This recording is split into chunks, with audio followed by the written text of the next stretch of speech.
Assalamualaikum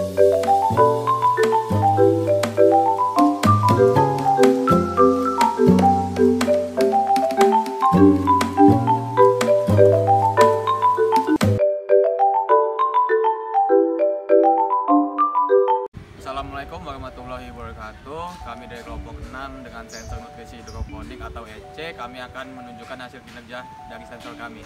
Saya Ilham Mardian Purnomo sebagai ketua. Saya Bella Arista sebagai anggota. Saya Iza Firdinalia sebagai anggota. Saya Dwi Agung Abdul Holik sebagai anggota. Saya Fazli Muhammad sebagai anggota.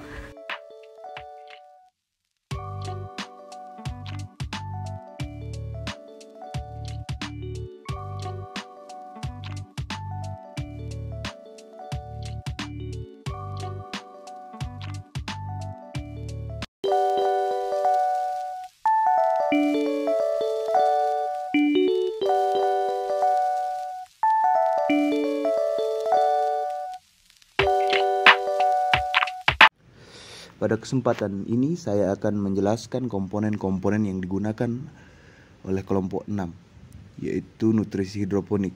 Yang pertama ada breadboard yang berfungsi untuk membantu proses perangkaian prototipe elektronik tanpa harus menyolder komponen-komponen tersebut.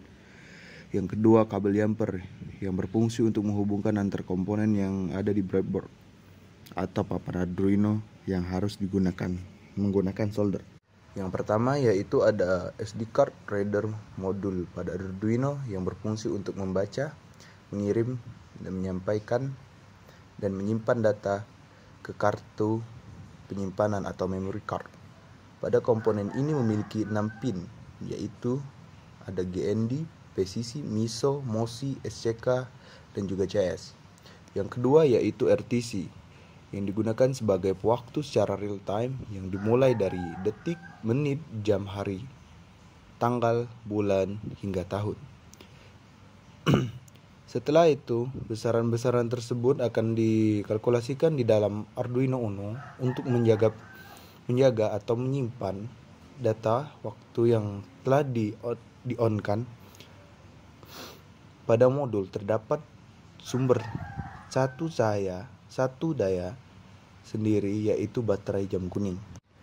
Yang ketiga yaitu Arduino Uno adalah breadboard berbaris microcontroller pada ATmega 328, memiliki 14 digital input ataupun output pin, di mana 6 dapat digunakan sebagai output PWM atau pulse width modulation, 6 input dialog, 6 input analog, resonator keramik 16 MHz, koneksi USB, jack listrik, header CSP, dan tombol reset. Ini berisi semua yang diperlukan untuk mendukung microcontroller hanya terhubung ke komputer dengan kabel USB atau dengan adapter AC DC atau baterai untuk membuat alat ini bekerja. Yang keempat ada sensor nutrisi hidroponik yang berfungsi membaca daya hantar listrik dalam air, lalu diubah menjadi analog yang dibaca oleh mikrokontroler. Yang kelima yaitu ada LCD berfungsi untuk menampilkan angka, huruf, atau simbol lainnya. Terima kasih. Oke, pada kali ini akan membahas sensor nutrisi hidroponik, yaitu yang pertama MMC. MMC ini kabel CS ke pin 4, kabel SCK ke pin 13. Dilanjutkan kabel MOSI ke pin 11, kabel MOSI ke pin 12 papan Arduino. Lanjut ke papan rangkaian positif, GND ke papan rangkaian negatif, posisinya di atas bawah. Lanjut ke rangkaian RTC.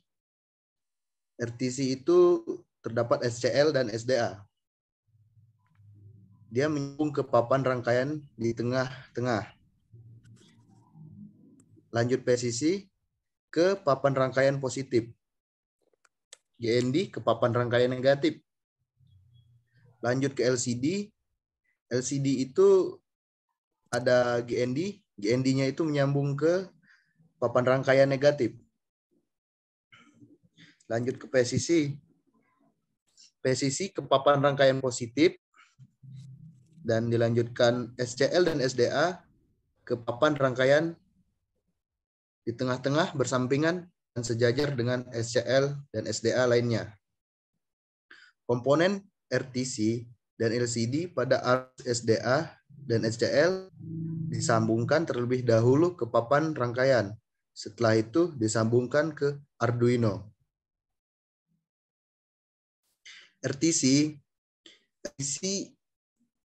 menyambung ke Arduino, SCL, JE, pin A5, dan SDA, pin A4. Terakhir, sambungkan kabel jumper positif ke pin 5 volt dan negatif ke GND.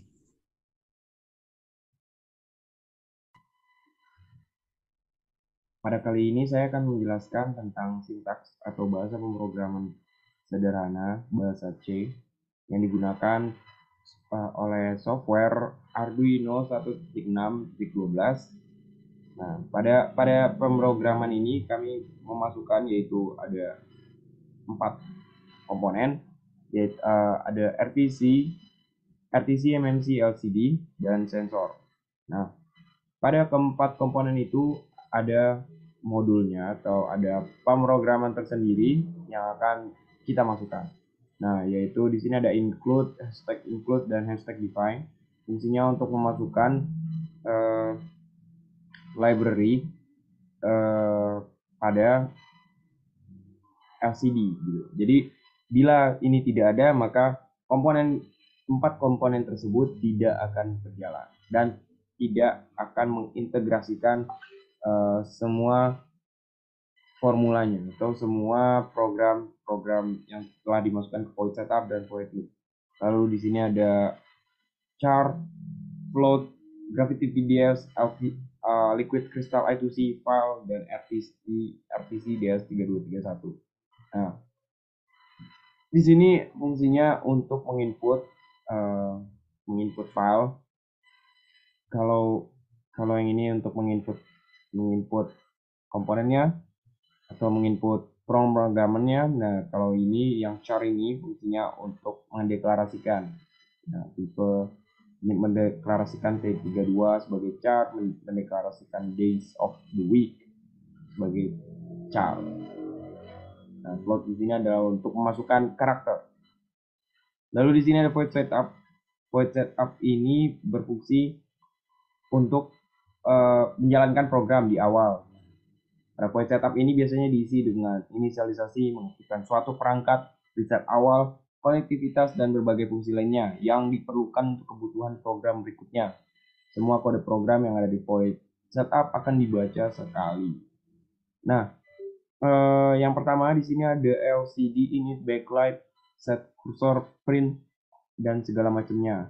Nah, ini fungsinya untuk mengintegrasikan dari pemrograman ini ke LCD. Nah, dikirim melalui Arduino. Nah, pada init itu untuk menyalakan LCD, lalu di sini ada backlight itu untuk menyalakan lampu ya LCD. Nah, di sini ada set kursor apa segala macamnya. Ini berfungsi untuk menjalankan dari kata-kata yang telah masuk ke LCD ini ke void setup dan menempatkannya di posisi yang mana saja. Lalu di sini ada titik 2 tanda titik dan koma. Ini sangat berfungsi sekali agar pemrogramannya itu jalan. Karena setiap pemrogramannya itu atau setiap kode itu harus diakhiri oleh tanda titik dan koma. Lalu di sini ada garing. Garing ini fungsinya untuk menjadi satu catatan pada satu baris saja dan tidak akan terbaca oleh Arduino. Lalu di sini ada tanda kurung kurawal. Tanda kurung kurawal ini berfungsi untuk menentukan awal dan akhir dari suatu program. Nah, di sini ada serial begin, gravity TDS, set pin, set RF, set ADC range, dan set begin. Nah, di sini adalah fungsi untuk menginisialisasi atau menyalakan, men-setup dari kode atau program sensor TDS melalui Arduino agar ini berfungsi untuk sebagai pengujian untuk tahap awal. Lalu di sini ada SD card, program SD card yang berfungsi untuk memulai SD card tersebut. Nah, bila SD card gagal dan fail, maka fungsi serial print in ini itulah fungsinya untuk mengetahui pada serial monitor ini. Lalu di sini ada RTC begin. Nah, fungsinya untuk memulai fungsi RTC agar komponen RTC itu berjalan. Nah, disinilah pemrogramannya. Bila tidak ada ini, maka RTC tidak akan berjalan dan tidak akan terinput ke MMC atau SD card reader module. Nah, lalu di sini ada void loop. Void loop ini adalah setelah void setup, yang mana isi dari void loop ini akan dilakukan secara berulang dan terus-menerus. Bila di void setup sekali, void loop akan diulang secara terus-menerus. Nah, di sini yang pertama ini ada formula dari TDS sensor sendiri. Nah, yang mana ini sudah tercantum atau standar internasional dari sensor TDS. Nah, ini berdasarkan pabrik lah. Lalu di sini ada float uji EC. Float uji EC ini untuk mendeklarasikan dari karakter uji EC yang mana sama dengan TDS value dikurang 2.1/1.002. Dari mana angka tersebut? Dari grafik kalibrasi yang didapat oleh hasil pengujian berdasarkan formula pabrik yang saya blok ini. Lalu formula hasil grafik kalibrasi ini masuk ke formula TDS sensor ini. Lalu di sini ada program RTC memunculkan jam saat ini, yang mana ini akan terrealisasikan atau men-setup atau fungsi atau berfungsi jika RTC jalan, maka hasilnya itu berbentuk jam saat ini, menit saat ini, detik saat ini. Terus di sini ada program MMC menuliskan data ke SD card. Nah, ini ada my file yang sama dengan SD OpenTXT file read. Nah, itu fungsinya untuk membuka file OpenTXT atau membuat file OpenTXT, yang mana hasil dari pengujian kita itu akan tersimpan ke OpenTXT. Lalu if ini adalah jika fungsi memastikan suatu kondisi, di mana ketika kondisi sesuai maka akan menjalankan suatu pernyataan lainnya di dalam if. Nah, if my file, nah disinilah serial monitor ini masuk ke sini. Nah, lalu di sini ada my file print. Nah, fungsinya untuk membaca hasil pengujian kita itu ke SD card. Nah, jika else, maksudnya lainnya, itu digunakan untuk memberikan pilihan untuk menjalankan suatu pernyataan jika kondisi sesuai, atau menjalankan pernyataan lainnya jika kondisi tidak sesuai. Jadi bila mana kondisinya SD card tidak terpasang dengan baik pada SD card reader module atau SD card itu rusak, maka akan tercantum ke serial monitor, yang mana itu terbaca error opening test. Nah, lalu di sini ada serial print uji EC, serial print uji EC, 0, serial print PPM. Nah, itu fungsinya untuk menyalakan LCD lalu menyimpan pada serial monitor agar menjadi informasi. Nah, uji EC ini berdasarkan dari float uji EC. Nah, jika kalian mengganti uji EC menjadi TDS value, maka keluarnya itu adalah nilai TDS value, bukan nilai dari uji EC tersebut. Nah, lalu di sini ada delay. Delay ini adalah jeda dari penginputan suatu pemrograman berdasarkan detik gitu.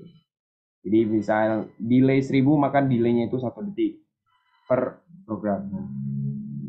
Di sini ada my file close. My file close ini bentuknya untuk menutup program atau menutup kode lalu membuka secara terbaru. Itu secara sedikit. Demikian penjelasan pemrograman dari saya. Lalu berikutnya ada video kalibrasi, validasi, dan uji kerja. Selanjutnya, kami melakukan kalibrasi. Kami melakukan pengambilan data kalibrasi sensor nutrisi hidroponik. Lalu, pada pengambilan data ini dilakukan 15 sampel dengan pengulangan sebanyak 10 kali setiap sampel. Pada pengulangan ini, dilakukan penambahan air sebanyak 10 ml hingga 10 kali pengulangan. Kemudian dilakukan pembuatan grafik dari data yang sudah didapat. Lalu pada grafik didapat rumus Y sama dengan 1,0019X dikurang 2,0926. Lalu didapat X sama dengan Y min 2,0926 dibagi 1,0019. Terlihat pada grafik, determinasinya adalah R kuadrat sama dengan 1. Setelah didapat rumus pada grafik, dilakukan pembalikan rumus, yaitu notasi X, untuk dilakukan pengambilan data validasi dan uji kinerja.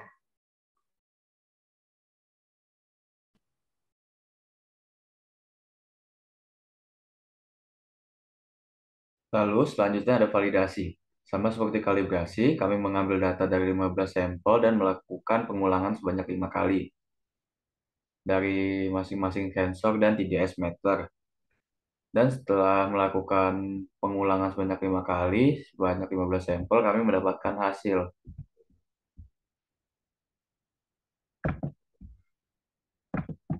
Dan dari hasil tersebut, kami juga mendapatkan error.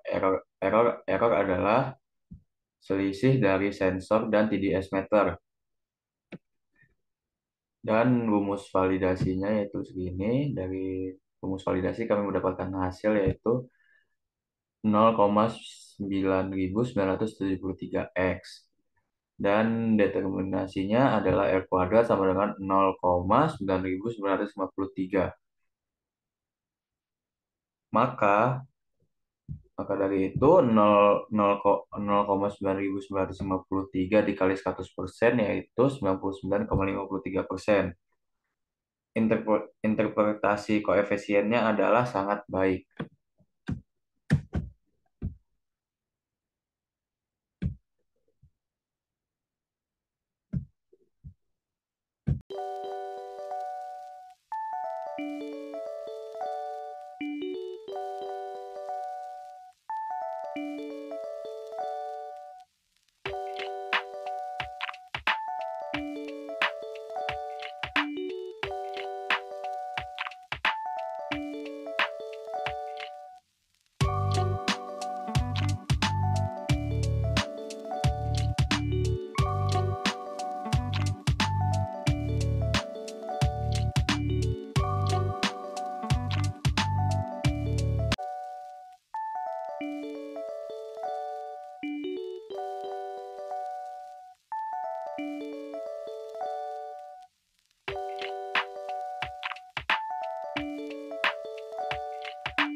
Oke, selanjutnya saya akan menjelaskan tentang tahap terakhir, yaitu tahap uji kinerja.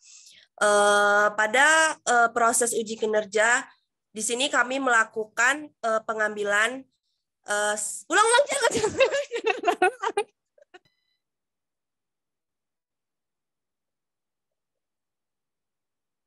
Baik, selanjutnya di sini saya akan menjelaskan tentang tahap terakhir, yaitu proses uji kinerja.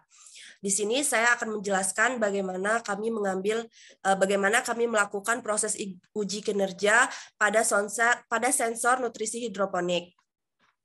Jadi pada proses uji kinerja ini kami mengambil waktu selama 16 jam.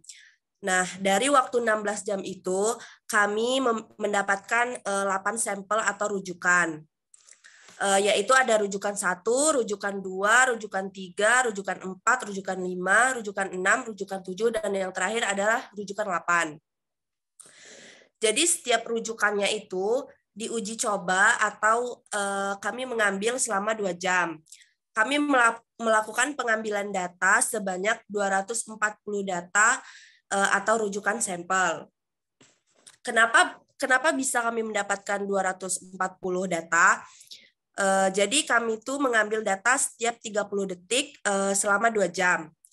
Nah, 2 jam itu jika dijadikan detik itu menghasilkan 7.200 detik. Nah, 7.200 detik itu kami bagi dengan 30 detik, maka akan mendapatkan 240. Maka kami mendapatkan 240 data sampel rujukan dengan waktu yang dibulatkan selama 16 jam.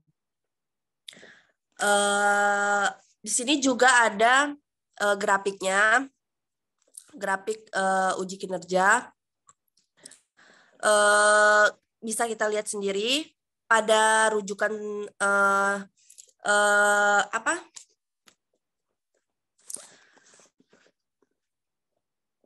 grafik ya. Selanjutnya, setelah kita mendapat data dari 8 rujukan, maka hasil dari data tersebut kita masukkan ke dalam grafik. Nah, di sini terlihat grafiknya. Untuk sumbu X itu merupakan waktu. Sedangkan untuk sumbu Y itu adalah sensor EC dan TDS meter. Nah, setelah kita melihat grafik ini, maka didapat pula nilai reabilitasnya. Di sini terlihat bahwa nilai reabilitasnya adalah 0,999464012.